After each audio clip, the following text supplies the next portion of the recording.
Em nome do Pai, do Filho e do Espírito Santo. Amém. Que Santo Deus, Santo Forte, Santo Imortal, tem piedade de nós. Santíssima Mãe de Deus, salvai-nos.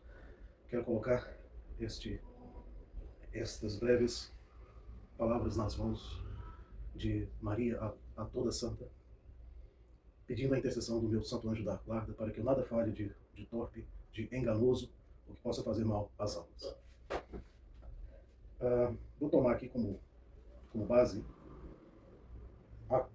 o capítulo 5 da carta aos Efésios, carta de São Paulo aos Efésios, que diz assim: Sede, pois, imitadores de Deus como filhos queridos. Vivei no amor como Cristo também nos amou e se entregou a Deus por nós, como oferenda e sacrifício de suave odor. A imoralidade sexual e qualquer espécie de impureza ou cobiça nem sequer sejam mencionadas entre vós, como convém a santos. Nada de palavrões ou conversas tolas, nem de piadas de mau gosto. São coisas inconvenientes. Entregai-vos antes à ação de graças. Essa é uma tradução mais moderna, né? Eu peguei aqui agora, mas serve bem ao nosso propósito. Meus irmãos e minhas irmãs, nós vivemos em um mundo de grande confusão, onde as pessoas não sabem mais como se comportar, onde nós não sabemos mais como nos comportarmos. Um mundo onde a revolução satânica entrou de tal modo nas nossas mentes que muitas vezes nós, pensando que nos libertamos da revolução, nada mais fazemos do que mergulhar ainda mais nela. Um mundo onde o que eu quero, impera mais do que o que Deus quer, o que Ele quer de mim, e faça-se em mim a sua vontade. Um mundo confuso, onde mesmo as pessoas que lutam contra esta confusão aparentemente causam mais confusão ainda. Como todos sabem, eu venho de uma realidade católica romana, de uma igreja que hoje está numa confusão imensa. E aparentemente ela não tem mais poder, ela não tem mais condições de fazer frente a essa confusão que os seus próprios filhos causaram, que os próprios pastores causaram. De forma que muitas vezes, quando vamos conversar com católicos sinceros sobre esta confusão, ou eles se mostram muito incomodados, ou eles se colocam contra nós. Porque é muito duro para essas pessoas abrirem os olhos. Talvez até melhor que elas não os abram. Nós vivemos em um mundo onde o Evangelho, a palavra de Deus, foi estraçalhada por inúmeras interpretações. E, curiosamente, do Evangelho, da palavra de Deus, se tiram até frases para justificarem coisas como a mentira, a sodomia e etc. Muitas vezes tudo isso em nome do amor. Não é incomum ver esses padres independentes, bispos independentes por aí, que fazem questão de dizer: fazemos casamentos homoafetivos. Esses desgraçados. Ou seja, criam uma fantasia, pronunciam palavras de bênção, que é lógico, não vale nada, sobre duas pessoas em pecado gravíssimo, pecado contra a natureza, e está tudo bem. Para aqueles que são católicos romanos, essas pessoas não sabem a quem ouvir mais. Porque os seus pastores parece que endossam, mesmo que indiretamente, subrepticiamente, todo esse lixo. E eu escolhi este tema tão sensível, porque hoje, hoje, dia 16 de fevereiro, estamos em pleno carnaval. E eu não sei como é aí na cidade de vocês, se ele existe, se acontece, mas aqui em Belo Horizonte é uma apoteose homossexual, homoafetiva. Parece que é o tempo onde essas pessoas se sentem mais livres para mostrar o que são. A tal ponto que a gente precisa de dar graças a Deus quando estamos fechados em casa, para não ter a desagradável experiência de encontrar com esse tipo de gente. Eu quero deixar claro aqui que eu faço uma distinção entre o pecado e o pecador. Mas enquanto o pecador está no pecado, ele precisa de ser evitado. E há momentos, sim, da graça, onde alguém com profunda vida de oração, penitência, jejum, pode tentar se aproximar dessas pessoas para convertê-las. Mas creio eu que não é o momento adequado o carnaval. Porque sodomita se apoia em outro. E isso contando com a ajuda da mídia, de toda a mídia que vê nisso uma coisa maravilhosa. Porque isso é amor. Curiosamente, a igreja se cala sobre isso. E eu falo, a igreja, seja a maior denominação aqui no Brasil, a Igreja Católica Romana, seja as igrejas ortodoxas. Eu não vejo um representante das igrejas ortodoxas aqui no Brasil se voltarem contra isso. Não tem, parece que não acham importante, ou talvez não tenham coragem. São Paulo diz assim: vivei no amor como Cristo também nos amou e se entregou a Deus por nós. É esse o amor verdadeiro, o amor da entrega, cujo exemplo máximo é Cristo, que se entregou por nós como oferenda e sacrifício. Este é o amor que eu preciso viver. É o amor crucificado e ressuscitado. Não é o amor da ofensa a Deus, das práticas sexuais livres, quando essas pessoas se acham super modernas, né, por estarem vivendo a liberdade. E quando você vai ver, isso já aconteceu desde que o mundo é mundo. Né? Isso já acontecia desde que o mundo era mundo. Prostituição, né, orgias, etc. Isso, seja no tempo do cristianismo nascente, seja antes, já existia. Nada de novo. O que é novo aqui é a gente rejeitar tudo isso por amor a Deus. E São Paulo nos dá um elenco do que a gente precisa deixar. Né? A imoralidade sexual e qualquer espécie de impureza. Veja, não é só a imoralidade sexual, que a gente sabe bem o que é, mas qualquer espécie de impureza. O que é impureza aqui, para São Paulo? Tudo aquilo que mancha a nossa alma, que é templo da Santíssima Trindade. Então, mentira é uma impureza. Pensamentos consentidos de inveja é uma impureza. Ciúmes, calúnia, difamação, querer subir na vida às custas dos outros, golpes, tudo isso é impureza. E ele diz, qualquer espécie de impureza ou de cobiça. Veja, o cristão não nasceu para cobiçar nada. Nem a mulher do outro, nem a namorada do outro, nem o esposo da outra, nem o namorado da outra, nem os bens do outro, mas viver em paz. Para a gente viver no amor de Cristo, temos que banir da nossa vida a impureza, sobre qualquer espécie. Isso é um programa para toda a nossa vida. E ele especifica mais aqui que nenhum tipo de impureza ou cobiça sequer sejam mencionados entre vós. Um cristão não pode ficar falando leviandade. Ah, mas é só uma piadinha. Ah, mas palavrão. Teve o São fulano de tal que usava palavrão, santo católico romano, tá? Ah, mas o padre fulano de tal que está aí também fala de vez em quando. Amigos, não me interessa o que o santo fez, o santo tal fez, seja ele católico ou ortodoxo, ou o que o padre tal está dizendo. O que me interessa o nosso Senhor Jesus Cristo. O que a palavra de Deus diz.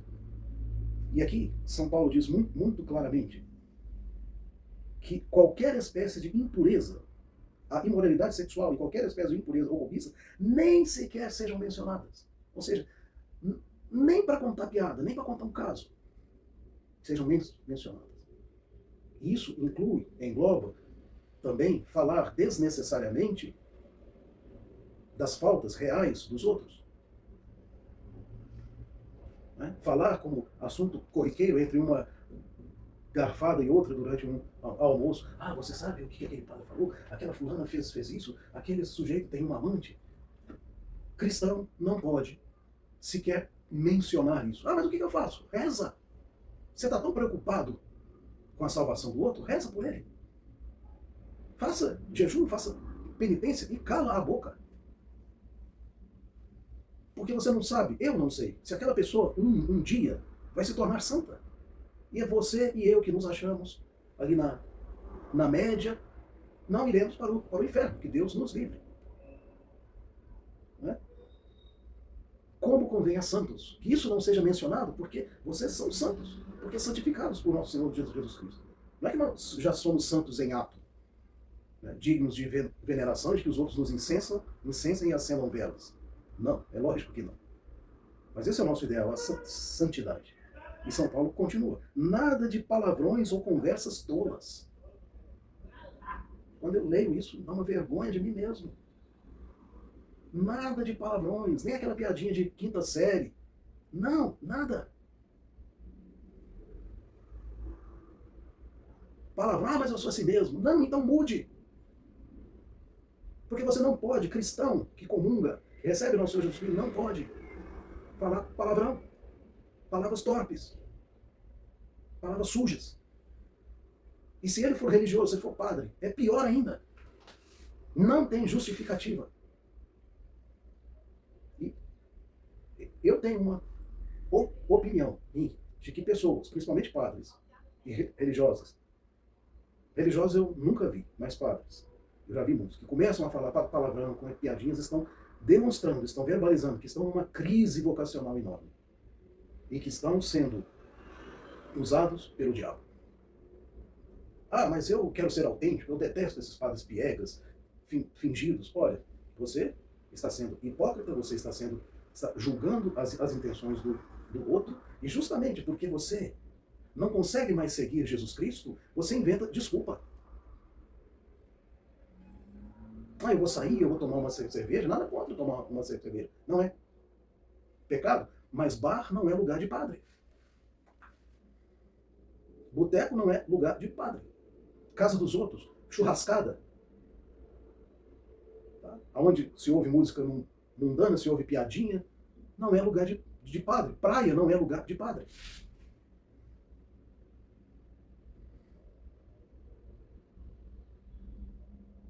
Conversas tolas, conversas frívolas, frivolidade. Ah, você viu o carnaval, você viu o desfile, não sei de quê. Gente, cristão, discípulo do Verbo encarnado, do Logos, da segunda pessoa da Santíssima Trindade, irmão do Verbo, não pode, nós não podemos usar nossa boca a partir do momento que a gente tem uma consciência disso, ou que a gente redescobre isso, como no meu caso, a gente não pode mais permitir que nem por brincadeira, nem para atrair os outros, para ser considerado gentil, né, camarada, a gente faça isso. Paulo apóstolo está dizendo aqui. Nada de palavrões, conversas tolas, nem de piada de mau gosto.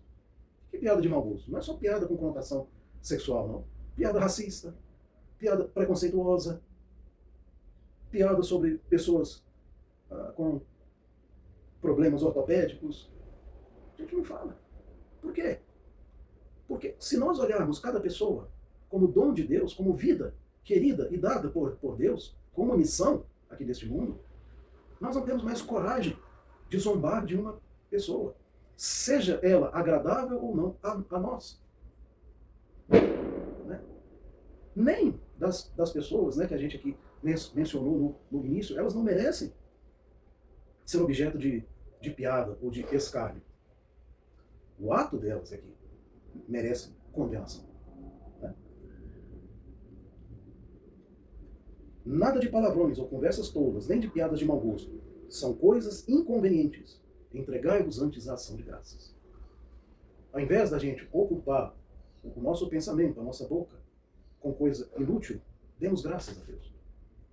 Demos graças a Deus. Agradeçamos a Deus. Você já se lembrou de agradecer a Deus hoje?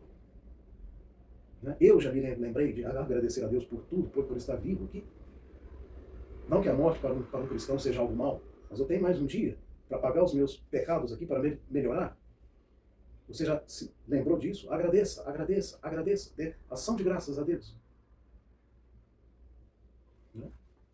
Pois ficai bem certos, nenhum libertino ou impuro ou ganancioso, que é um idólatra, tem herança no reino de Cristo e de Deus. Eu vou pegar uma outra Bíblia ali, porque acho essa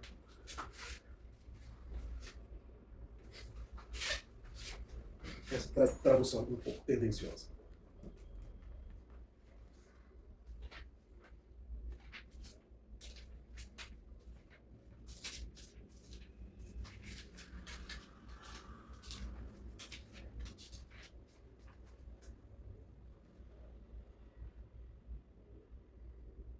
Porque sabei bem, nenhum fornicador, ou impudico, ou avaro, o qual é um idólatra, terá herança no reino de Cristo e de Deus.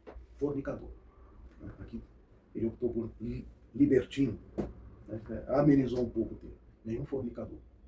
Nenhuma pessoa que faz do sexo a sua vida. Que pratica sexo fora do casamento. Né? E não importa se ele é hétero. Tá? Terá parte no reino de Deus. Impudico, que é a impudicícia. É a pessoa que não tem vergonha. Vergonha de nada. Perdeu todas as amarras. Né? Perdeu todas as amarras. Roupas indecentes. Né? Não sei se vocês já perceberam, né? Que você chegar para uma mulher, mesmo cristã, né, que se diz cristã, e dizer assim, olha, a sua roupa não está conforme deve ser usada por uma mulher cristã, não. Essa pessoa fica possessa. Tá mais fácil uma prostituta entender isso do que uma pessoa de missa todo domingo, mas que acha que ela deve viver do jeito que ela quer. Né? Homens também, a mesma coisa. Tá? E o que São Paulo também diz? O avaro é um idólatra. Veja que ele reserva essa palavra idolatria para a avareza. Ele não fala que o fornicador é um idólatra, o avaro. Mas veja só, como as duas coisas estão conectadas. Impureza sexual e avareza. Está aí o caso do Epstein e de outros mais. A pessoa tem grana, tem dinheiro, podia ajudar tantas pessoas, podia fazer o bem. O que ela faz? O que esses poderosos fazem? Se juntam em uma ilha para abusar de crianças, para abusar de menores. Dizem até que para cometer canibalismo. Eu não duvido nada. A avareza, a cobiça, que é uma idolatria. Preste atenção nisso. Quando eu não adoro a Deus, eu vou adorar um ídolo. E que ídolo é esse? O diabo. Porque todos os ídolos dos pagãos são demônios. Não sei qual é a citação, mas é bíblica. Os ídolos dos pagãos são demônios. Por que aqui no Brasil, determinadas religiões que cultuam claramente ídolos, são frequentadas por pessoas de moral mais que duvidosa? Porque lá elas se sentem bem. Lá elas se sentem à vontade. Né? Então, meu irmão e minha irmã, nesses dias que antecedem o primeiro domingo da Quaresma, onde nós ortodoxos já estamos na abstinência de carne, estamos na semana do queijo, né? Ainda podemos comer queijo. Que seja realmente um momento de conversão para mim, Padre Zaqueu, e para você. Que a gente abandone, que a gente, além do jejum alimentar, nós façamos um jejum das palavras.